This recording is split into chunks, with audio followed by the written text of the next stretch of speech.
Hello and welcome to this week's This is MediaCity. I'm Stephen Chapman and today I'm joined by Heidi Dawson, who's the head of Salford and also the controller of BBC Radio 5 Live, and we ask her the big questions.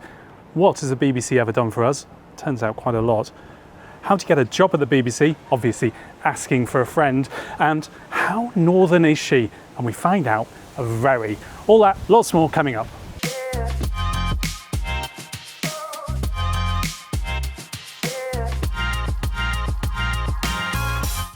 Welcome to This is MediaCity, Heidi. We want to talk a little bit about, obviously, controller of BBC 5 Live, head of BBC Salford. But before we get onto the BBC stuff, I want to find out a little bit about you, because you haven't just come up here. You've got regional, local roots, and also University of Salford. I'm surrounded by University of Salford graduates again. Yeah. It's tell me a bit about yourself and where your background basically. Yeah, so I grew up in Lancashire, well, Yorkshire and Lancashire. And that's a dangerous thing to do. I know, right? But I moved over to Lancashire, and I always felt like I was kind of looking out of my bedroom window at Manchester. And I had a real burning ambition to be in Greater Manchester. And, you know, I grew up at a time when the music scene for Manchester was huge, like the indie bands, dance music, and I just wanted to be in Greater Manchester. So I luckily got a place at the University of Salford doing a BA in TV and radio, which is what some of the people in the room have done as well. Presumably that wasn't at MediaCity back then, or was it? No, it was in the Adelphi building, just up the way, and it was a really, really old building, and the building that they use now for University of Salford is much more high-tech and beautiful, but there was something really special about Adelphi because they put together the TV and radio students with the performing arts students, with the music students, and it was a real hub of creativity. So whilst I was doing kind of media production, Peter Kay was in the other corridor doing media performance, so there was some really interesting people. And, you know, one of my best mates has gone on to be involved in Great British Bake Off, so it was a really interesting time for young creatives in Salford. I have a feeling we were at university at a similar time, because at Manchester University we set up a radio station called Storm FM, it was then, now it's the university one, and I did a new music show, and the guy that came after me had a comedy show, and he was called Peter Kay. Ah, there you go. So yeah, it would have been at exactly the same time. So when you were there, though, and this, I suppose, feeds a lot to what's changed since then, you had BBC Oxford Road you could go to, Granada Television you could go to, but there wasn't like the big centre we've got now, presumably, when you graduated. No, it was a completely different landscape working in the media back then, and I think there was this magnetic pull to the south of England. I actually went via Southampton. My first job was in local radio at BBC Radio Solent, but I did end up working in London, and at the time I was living in Southampton, I was applying for jobs in Greater Manchester and London, and I kind of would have gone anyway, and either place I would have preferred to move back home, but the jobs came up in London. So I spent sort of 10, 15 years of my career working in London. And so when the BBC announced that it was opening at MediaCity, well, actually at the time it was just saying we're going north, and then we had to establish where that would be. I was literally sort of first person with the hand up going, put me on the bus, I'm going. I really, really wanted to be back in the northwest of England. So at Solent and London, what were you doing there? Were you a producer, reporter? Or? Yeah, no, I'm not in front of a mic. I'm much happier behind the glass. Snap. So I was a producer at Radio Solent. I started as a broadcast assistant, and I was producing the breakfast show. But one of the jobs that you had to do along with produce the breakfast show, you know, as most people know, if they've worked in local radio, you have to do a bit of everything, which is why it's a brilliant place to spend a career. But I had to read the news and occasionally do two ways and produce the breakfast show. And I was so bad at news reading that eventually they had to change the shift. They go, look, we'll just get someone who knows what they're doing to read the news. I was like, thank goodness for that. And I could just focus on being a really good producer, which is what I wanted to do. And that's what I ended up doing throughout my career. And when, as you said, the decision, there was a decision that the BBC was going to have to come north or outside of London a bit. Obviously, your hand went up first. Yep. You knew this place. You probably knew Salford Quays before you went down there. What was going through your mind? Because back then, and if you've not listened to the Peter Salmon podcast, you'll know how bad it was before you arrived. What was your thought process when they thought it could be in Salford Quays? Well, it was a real mixture of things, because for me, there's a really deep family heritage here. But at the time, it wasn't a really thriving place. So as soon as I mentioned it to my mum that I might move to Salford, she got really excited and started reminding me about my great-granddad, who worked as a steam driver on the engine driver on the docks when this was a really thriving global hub. And, you know, my mum grew up benefiting from the play streets in Salford, which was a really incredible innovation at the time, where they blocked off roads for cars so that children could play safely. So she has really fond memories of that. And then you came to the Salford Quays, the docks as it was, and there wasn't much here. And I remember standing in the Lowry Theatre overlooking a very empty car park in a kind of a windy patch of waste ground, to quote Peter Salmon, I think he called it. But it was exciting. It was so exciting to see something come off plan and be built as this incredible, thriving global centre. What did your family think? Or have they visited it since? Yeah, I mean, they can't quite believe it. Yeah, it's really transformed. But that's what's so great about Salford, isn't it? You know, it is a place of innovation. It's a place of ambition and enterprise. You know, way back when, you know, the canals were dug in the first place, like who could have envisaged what would become of that? And then now you've got this thriving hub of digital innovation, and so it's sort of meeting the times, meeting the need of its community or the industry. I think that's a really exciting heritage of Salford. Because one of the exciting things was when the BBC started putting the plans together, the Dock 10, the studios here and everything else, it was built for the next wave of media, the future of media, wasn't it, I suppose? What Absolutely. could happen next? And I don't think, you know, when the studios and the buildings were set up then, we would have necessarily thought that podcasts were all going to be visualised like we are today. And actually now we're creating completely different spaces and setting up work in a different way to meet the demands of now. When you landed here with Five Live, when the station was here, it was the first one to kind of click the on button at BBC Salford or BBC MediaCity.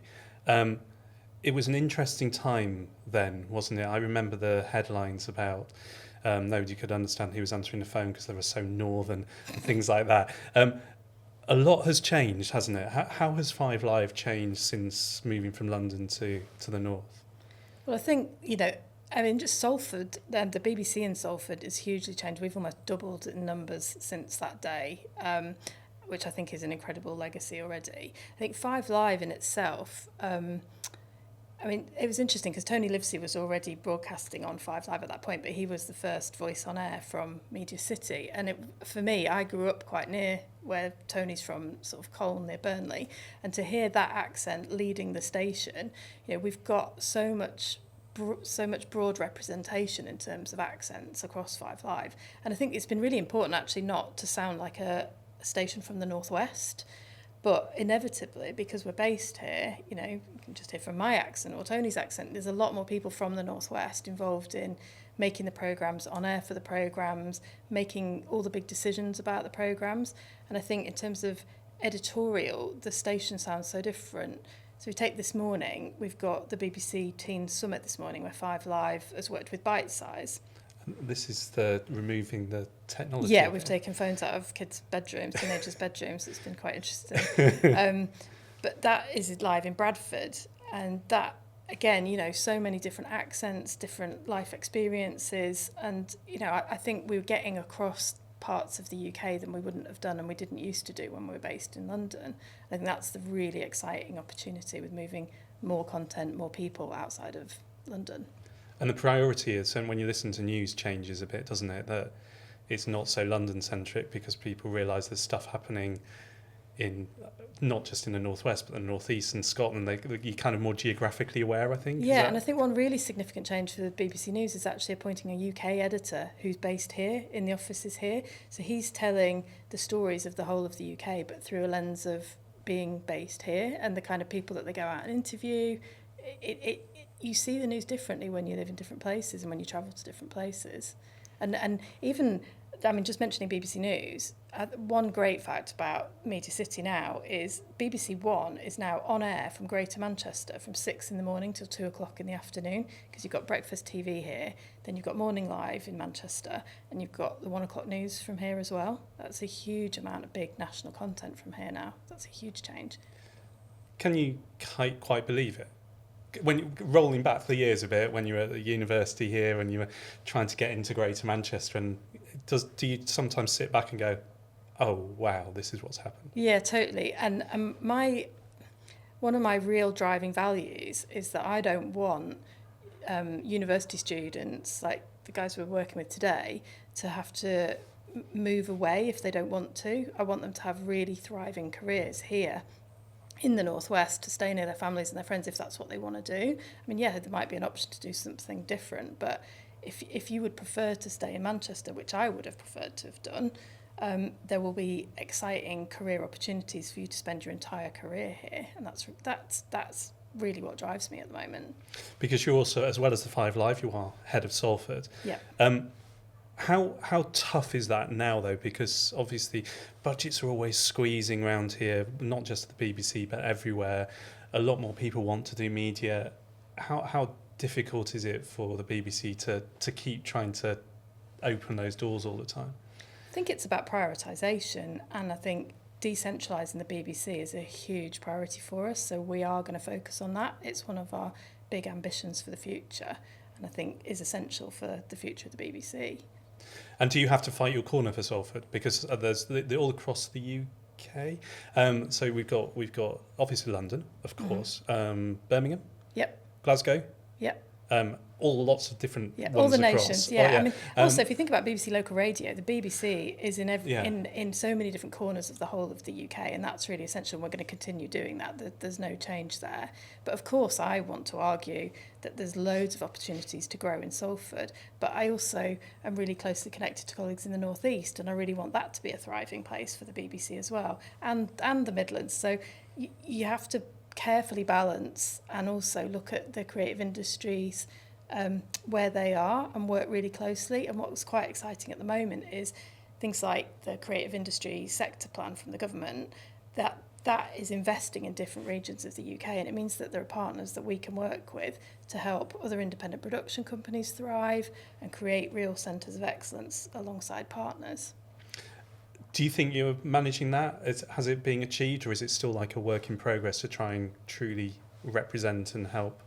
I think what we've done already is really impressive. Like we were just saying, like if you were to look back 15 years and go, this is where we are now, we'd all be pleased and impressed with that, but definitely more to go.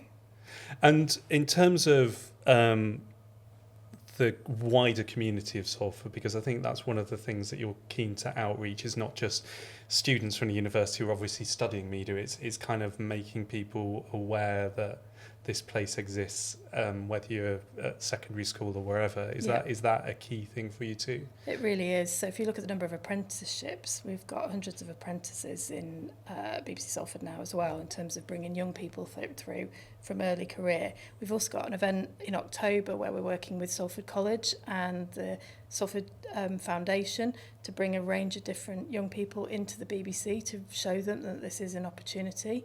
I think it's so important that we open the doors and show people all the different possibilities, all the different roles, how exciting it is here, and make it feel like somewhere that they could be part of.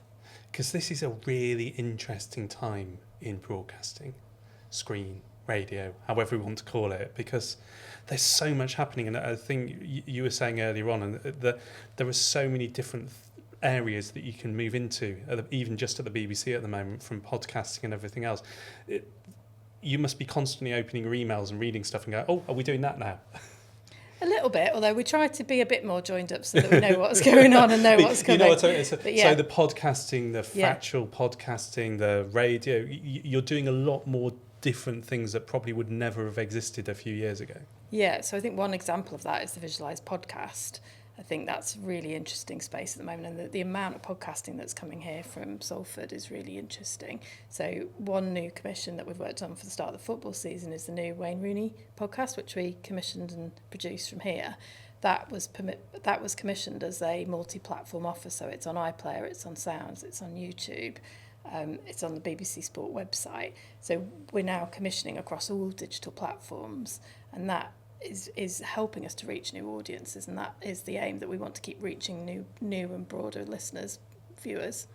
Because I know there's an idea that BBC is quite traditional, but actually in order to get the younger viewers, you kind of need those ones who are on TikTok and Instagram and everything else to kind of pull some of them back towards the iPlayer and sounds, do you? Yeah, absolutely. Our mission is to give value to all licence fee payers, so we need to give value to those younger listeners and viewers and make sure the kind of content we make is the content that they want to consume. Let's talk about what happens out of BBC Salford, because even when we were talking to Doc 10 the other day, they say, well, some people don't realise all these things are happening from here. When you look at BBC, if you're not a BBC listener or viewer as much, you probably don't realise how many stations are based here. Chris Hawkins from Six Music was saying about the family of Six Music based at BBC Salford, and very excited by it. But that's just one station. Yeah, well, the majority of Six Music comes from here. More than half of Radio 3 now comes from here. We've just launched the new Radio 3 breakfast show from Salford, which was really exciting. We actually have a bit of a breakfast club here in Salford, because every radio network has a breakfast show from here or a breakfast programme from here at some point during the week. So in terms of, I mean, for me as a radio... You should have an early bus in for all of them. Yeah, I think so. Certainly need some bacon butties handing out. I think as a radio geek, the idea that every national radio station for the BBC have programmes here is so exciting. And given that radio was an essential part of my degree at Salford, that just wasn't here at all back then. So that's really exciting. Mark and Lard broke the mould, didn't they? They did. They did. At Oxford Road, that was, isn't it? It was, yeah. Yeah. In fact, I actually did work on a 5 Live programme. One of my first jobs out of university was working on a 5 Live programme in the back space behind... You used to work at Granada, didn't you? I did, yeah. You know, in the car park where Mentor and Barraclough Carey was one of the independent production companies back there, and we made a weekly 5 Live show. So it's funny how things come full circle. I was literally researching and producing a 5 Live show, age 21, straight out of uni, in the car park at Granada. It's a funny space, isn't it?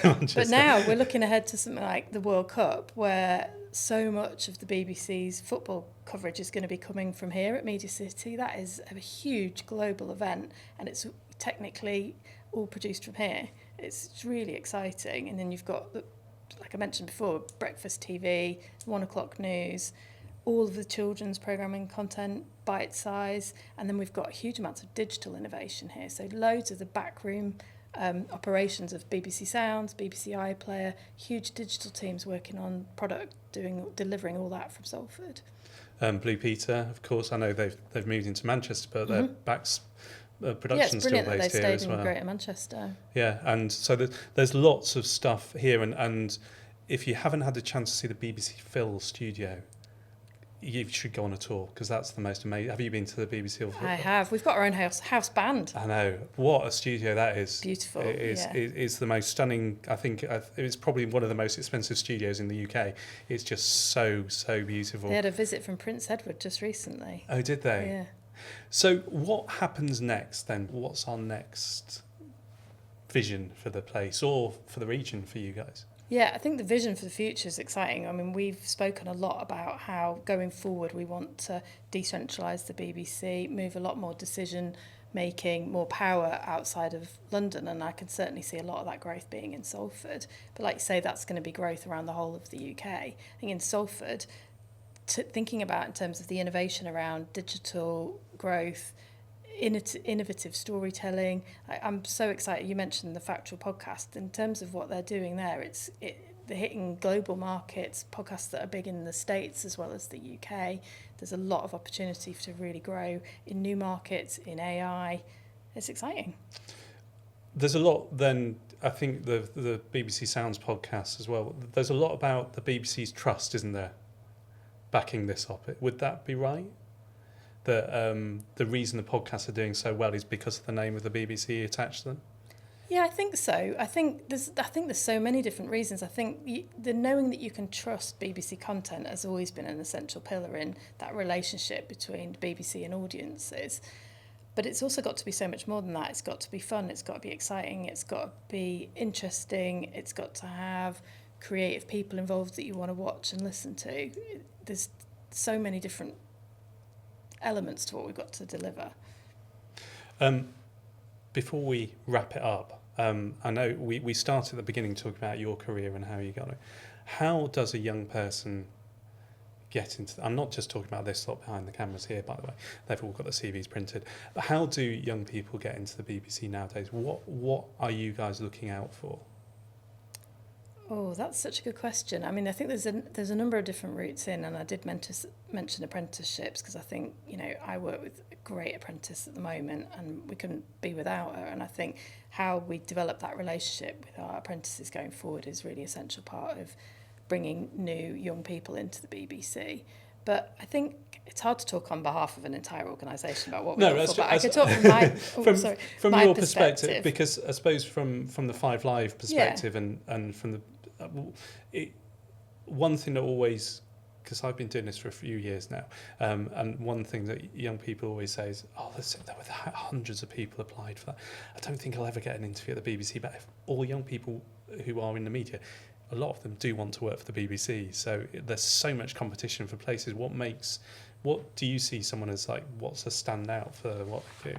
Yeah, I think it's so hard, isn't it? And I think I listen to a lot of podcasts and I go on Instagram and I see people talking about kind of know your value and know your USP.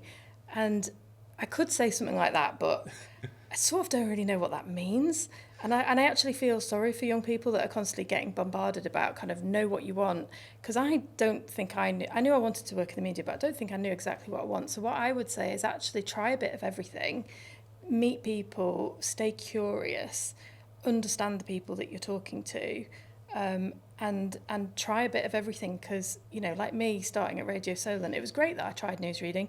I was really bad at it, but by trying it, I found that out and I found out what I wanted to do. So I think you should try loads of different things. People might think, oh, I really want to be a TV director, but actually visualised podcasts might be where they end up following that career, or there's such a range of different opportunities that I think try as many different things as you can would be my advice, and keep really open to different opportunities. How easy is it to get work experience now at the BBC?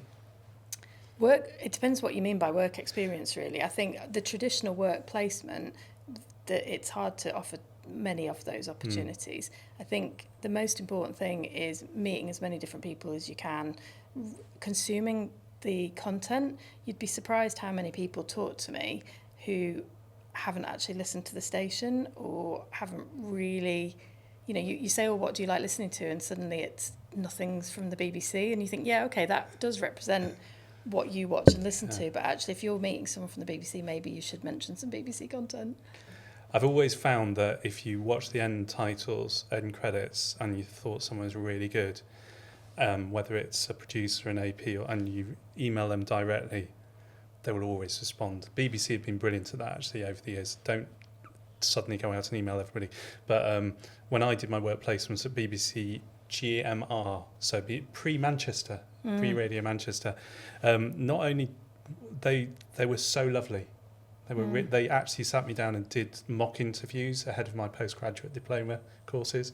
So if you can get work experience, I think it just is absolutely and be it's so persistent. important. There's a fine line between persistent and annoying, right? Oh, but yeah. I think being persistent and getting to know people and understanding, you know, what you can offer them. You know, if I'm sat here talking about how we want to represent the UK better, then come and talk to me about how the BBC isn't representing you or your community or what you do.